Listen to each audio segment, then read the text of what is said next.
మాట కాదు, స్వయంగా కేసీఆర్ గారు తాను కలం బట్టి ఇది ఒక్కటి కాదు.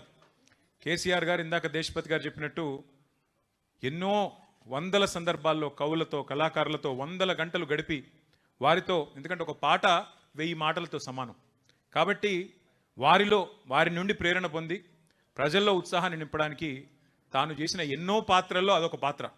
కళాకారుడిగా, కవిగా, రచయితగా కేసీఆర్ గారు ఎన్ని అద్వితీయమైన పాత్రలు పోషించినారో ఆ 14 ఏళ్ల ఉద్యమ ప్రస్థానంలో మీ అందరికీ తెలుసు. అయితే ఇందాక దేశపతి గారు మాట్లాడుతుంటే ఆయన అన్నారు పుష్కర తెలంగాణ అని. మరి పుష్కర తెలంగాణ ఇవాళ ముష్కరుల పాలైంది. పుష్కర తెలంగాణ దురదృష్టవశాత్తు ముష్కరుల పాలైంది. ఆ రోజు పుష్కలంగా ఉన్న తెలంగాణ ఈరోజు నిష్ఫల తెలంగాణగా మారిపోయే పరిస్థితి వచ్చిందని చెప్పి సోదరుడు కవి గాయకులు దేశపతి గారు చెప్తా ఉంటే బాధ అనిపిస్తూ ఉంది.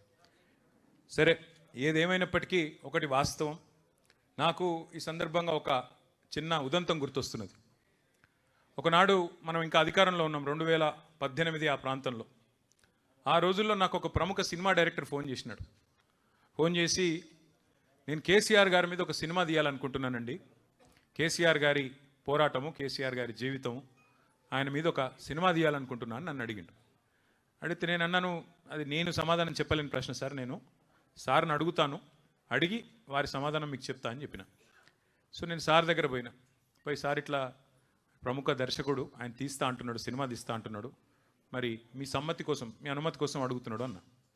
సార్ ఏమన్నాడంటే, అరే ఇప్పుడే కాళేశ్వరం పూర్తవుతుంది, ఇంకొక సంవత్సరం అయితే అయినాక చేద్దాము, తొందరొద్దు, సంవత్సరంన్నర అయితే అయిపోతుంది, బాగుంటుంది. కాళేశ్వరం అనే ఒక అద్భుతమైన, ఎందుకంటే సాగునీరు లేని తెలంగాణలో గోదావరి నీళ్లు మన బీళ్లకు మళ్ళితే దానికంటే మించిన ఆనందకరమైన దృశ్యం ఏముంటుంది, కాబట్టి కాళేశ్వరం ప్రాజెక్ట్ అయినాక చేద్దామని చెప్పు అన్నాడు. నేను అదే మాట దర్శకుడికి చెప్పిన. ఆయన అన్న మాట ఏం తెలుసా నాతో ఆ రోజు, సార్ కాళేశ్వరం కట్టొచ్చు, ఆ తర్వాత పాలమూరు రంగారెడ్డి కట్టొచ్చు, ఇంకోటి కట్టొచ్చు, ప్రపంచంలో ఎక్కడ లేని అద్భుతాలు కేసీఆర్ గారు ఆవిష్కరిస్తారు కావచ్చు, కానీ నాకు వాటన్నిటితో పట్టలేదు సార్.